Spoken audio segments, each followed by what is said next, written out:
Appeal against the जज। Appeal against the जो judgement है वो आज की ही अपील है। अपील अगेंस्ट द जज एक नई अपील है।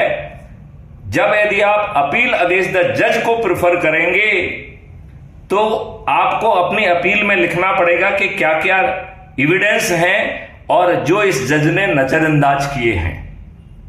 इस अपील की सुनवाई में जज महोदय को स्वयं कटघरे में खड़े होकर अपने जजमेंट को डिफेंड करना होगा। यदि यह अपने जजमेंट को डिफेंड नहीं कर पाएंगे तो डी पैनल हो जाएंगे। डी पैनल का मतलब वो जज नहीं रहेंगे। तो हमें इनको महाअभियोग चलाने की जरूरत नहीं है। ये जो जजमेंट देंगे उसकी रेटिंग उसी समय पे होती जाएगी।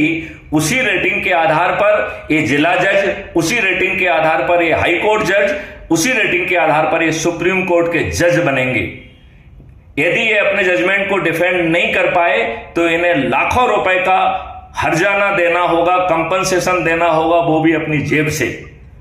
अब मैं 1 मिनट के लिए प्रार्थना करता हूं कि आप लोग अपने आप को जज की कुर्सी पर मान लीजिए।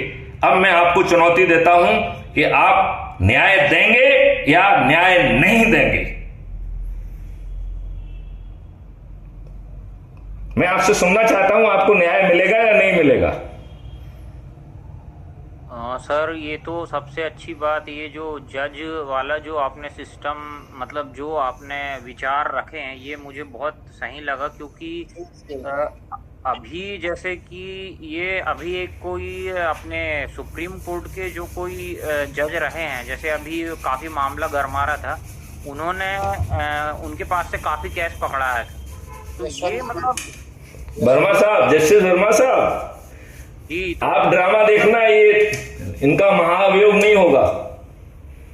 अच्छा, ये सब नौटंकी करेंगे और उनको किसी न किसी पतले रास्ते से निकलने की जगह दे देंगे। वही होता है, यही होता है। तो वही सर, क्या है कि एक जो आम जनता है वो उसकी स्थिति आजकल कीड़े मकोड़े से भी बदतर हो गई। तो अपन ये नहीं चाहते। मैं व्यक्तिगत तौर पे तो ये चाहता हूँ, क्योंकि मुझे आपका ये जो विचार है ये इसीलिए अच्छा लगा क्योंकि इसमें सिटीजन एम्पावरमेंट की बात है। मतलब भाई, एक जो आम नागरिक है उसका भी तो कोई सम्मान और कोई वो होना चाहिए, गरिमा होना चाहिए ना। आपने बिल्कुल ठीक कहा है, लेकिन इस दुनिया में कोई भी चीज मुफ्त में नहीं मिल सकती है। यदि आप अच्छे भारत का संकल्प लेके अपने परिवार के सदस्य, अपने रिश्तेदार, अपने मित्र, अपने